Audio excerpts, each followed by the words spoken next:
I am doing the transduction in the rod cells of retina, and as you see up there we have an eye which is composed of two parts, a rod and a cone.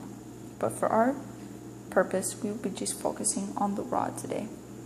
And within the rod is actually off when light hits it, but whenever there is no light present, the rod is actually on. Now we have an overview of the discs inside of a rod. We also have a very detailed and specific inside of the disc that's inside the rod.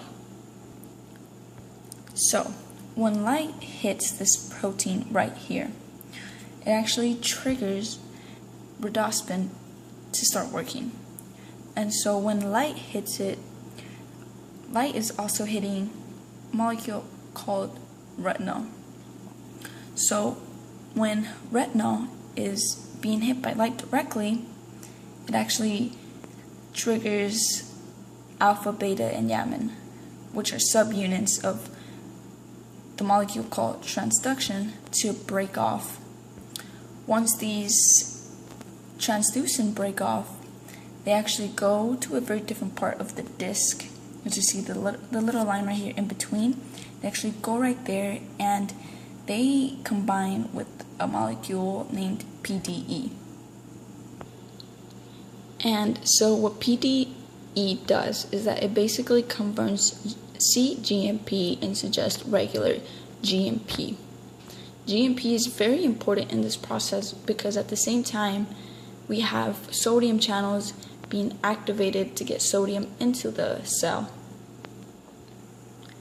And when the rod cell is running low on these sodium molecules, it actually causes the rod cell to hyperpolarize. In other words, when the sodium channels are closing, it actually causes the rod to turn off. In basic words, there needs to be sodium inside of the cell. The sodium channels need to be open for the rod cell to work. If there is no sodium present inside of the cell, then the rod cell would not be on. It will be off.